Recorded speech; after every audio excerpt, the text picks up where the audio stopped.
Bila kita belum bisa mengubah kehidupan kita secara islami total dalam seluruh aspek kehidupan, maka paling tidak aspek yang kita mampu itu yang kita ubah. Kita tidak mungkin mengubah syariat atau hukum yang ada di Indonesia menjadi syariat Islam, karena kita bukan pemegang tampuk kekuasaan. Kita bukan seorang presiden, kita bukan anggota dewan, kita bukan ketua MPR-nya, kita hanya rakyat biasa. Kemampuan kita hanya sebatas menjadi kepala keluarga, menjadi dai di masyarakat, menjadi teladan dalam pertemanan. Maka usaha untuk menerapkan syariat Islam ini kita lakukan sebatas yang kita mampu saja. Kita tidak dibebani oleh Allah yang di luar dari kemampuan kita. Perhatikan jemaah. Contohnya apa? Kalau kita jadi orang tua, maka kita punya kemampuan untuk menerapkan syariat Islam dalam keluarga kita. Jadi anak kita yang laki-laki kita wajibkan untuk pergi ke masjid sama bapaknya. Anak kita yang perempuan kita wajibkan untuk berjilbab. Kita orang tuanya, kita punya kemampuan, kita punya kekuatan, kita punya kuasa di rumah. Berarti ini karena kita mampu untuk mengerjakannya, harus kita lakukan karena dia merupakan kewajiban syar'i.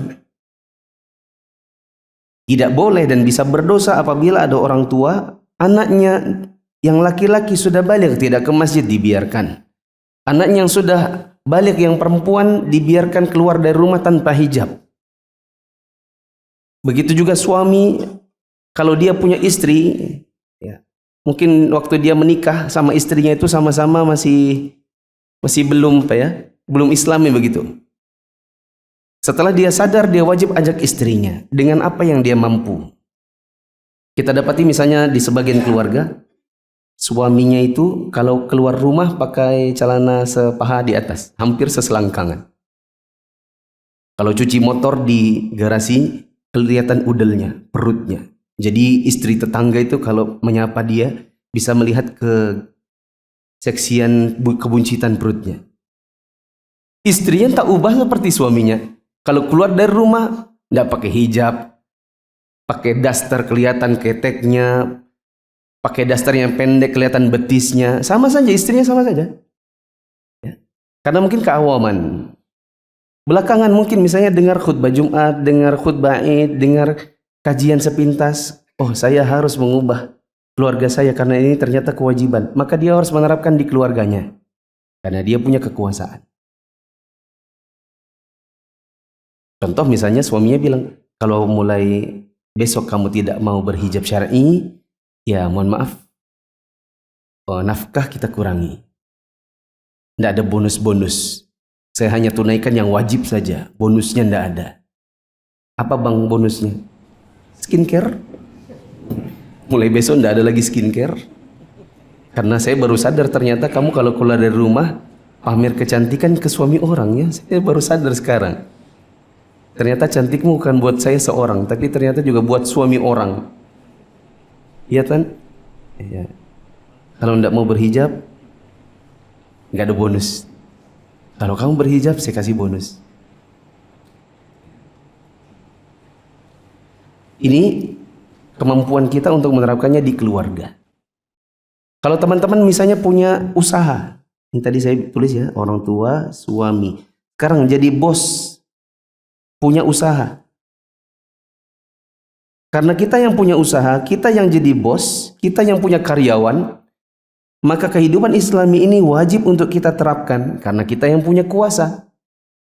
Contoh kita punya aturan, wajib sholat 5 waktu.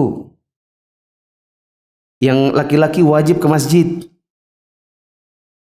Yang perempuan wajib berhijab.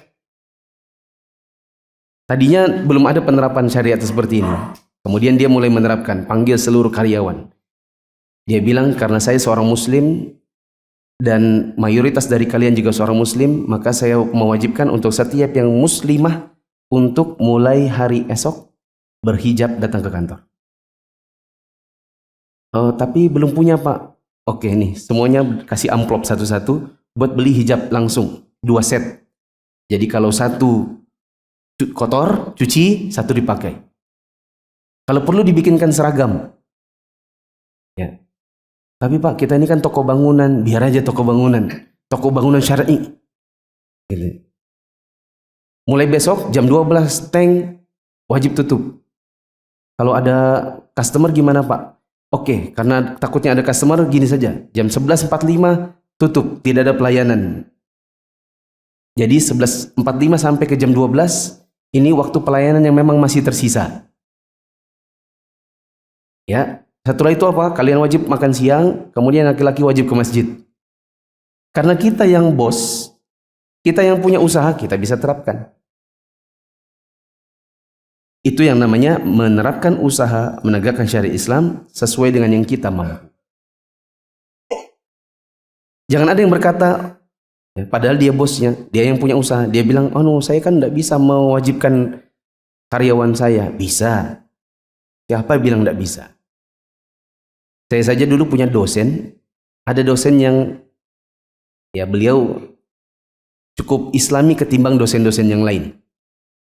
Beliau menerapkan kalau masuk kelas, maka mahasiswi di belakang, mahasiswa yang depan. Sedangkan dosen-dosen yang lain, mahasiswa itu boleh duduk silang-silang, tidak diperhatikan. Jadi kadang duduk sama ceweknya, cowoknya, duduk sama teman-teman ini. Ya, sebelah-sebelahan laki perempuan. Sedangkan dosen yang satu itu, dia maunya perempuan kalau datang langsung ke belakang. Laki-laki di depan. Jadi membuat hijab untuk dia dengan mahasiswi. Siapa hijabnya? Mahasiswa. Kenapa bisa begitu? Karena dia bosnya di kelas, ya atau tidak? Karena dia bosnya, karena dia yang punya aturan kelas, maka dia terapkan demikian.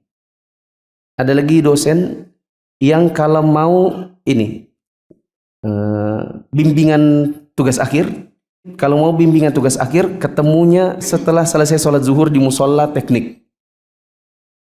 Dia terapkan demikian untuk mengajak supaya mahasiswanya yang laki-laki sholatnya di masjid atau sholatnya di musola. Ya. Tapi dia sebagai konsekuensinya jadi mudah ditemui di mana? Di musola. Begitu. Ada sebagian dosen susah ditemui. Ya, sehingga ada juga yang akhirnya lama-lama malas kuliah, lama-lama udahlah, nggak usah lulus juga nggak apa-apa karena jengkel sama pembimbingnya.